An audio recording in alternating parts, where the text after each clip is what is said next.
Philosophical Analysis of a Film by Megan Colucci. The Turing Test.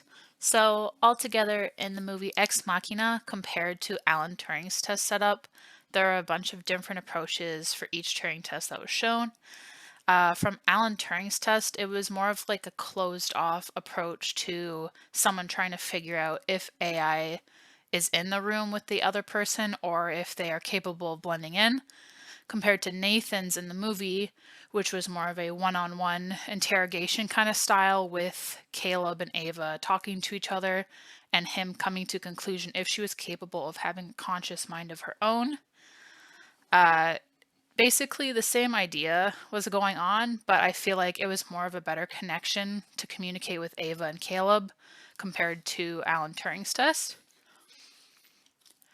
With the setup of the Turing test, both are in the same area, but I think they are done differently in their own way because in Alan Turing's test, while it's still closed off and someone isn't able to see who he's talking to, while in Nathan's, Caleb and Ava are able to talk to each other face to face, but there's still that barrier in between them that provides the individuality of the robot compared to the human, showing that they're both very different. But there's more of a personal level between the two main characters, seeing as that Ava is able to talk to Caleb without being held behind a closed off room compared to Alan Turing's test, which is more secretive and closed off with someone guessing rather than seeing it and trying to figure it out themselves. Now, the main thing that was brought up that Caleb was talking to with Ava was Mary in the black and white room. From this test that he talked about, it was basically saying that the computer can only learn so much and show so much compared to what it is for a human to experience in real life. So Caleb said to Ava that the experience she gets when she walks out of the room is so much more than what a computer can actually understand or experience because humans are different than robots. But when the experiment is going through, the movie is showing that Ava truly can have a possible conscious mind. That's what she's thinking. And she's just trying to process that thought of being able to see what is beyond the looking glass that she is held in. And while she is in Nathan's grip, she can't see that unless she leaves, which is, in the end, returning to her breaking out of Nathan's place and seeing the real world of color, which Caleb first describes to her in the glass.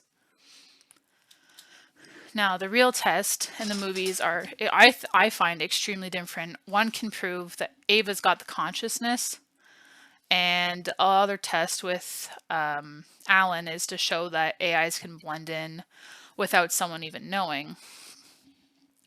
But the real test was for Ava to be given that chance to actually escape with Caleb, and that's what he was used for. And regarding that this may have been a good test for Ava to show that she is able to make her own decisions, it ended up backfiring because she fully understood that she could be given that chance to escape.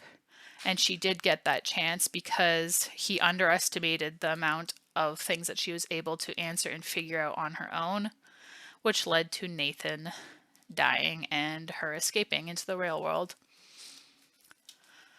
The philosophical questions of can we trust our senses, what has value, and how do our bodily senses influence how we perceive reality are really delved into this film because Caleb is really twisted and abused in this movie.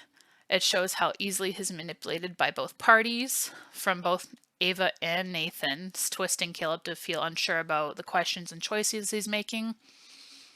The philosophical question of what has value when Caleb knows what's right and wrong to what Nathan knows that he wants from his aesthetic value of the woman he's creating and if he can control them, which is making Ava have that lack of freedom that she wants, as quoted back to Mary in the black and white room.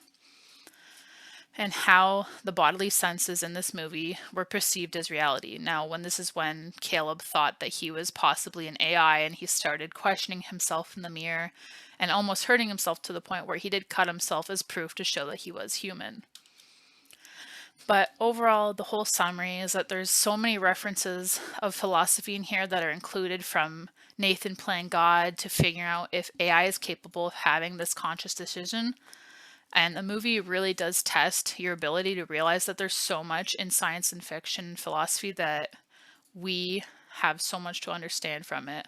Like, can we control robots? Can AI be their own self? To playing God from id, ego, and superego. However, there's so many things we don't understand that this movie kind of wrapped up and showed how it really affected the humans as they went along in the movie. And I think from both tests that were shown, we got really good answers from both Alan Turing's kind and both Nathan's kind in the movie. Thank you for watching my presentation.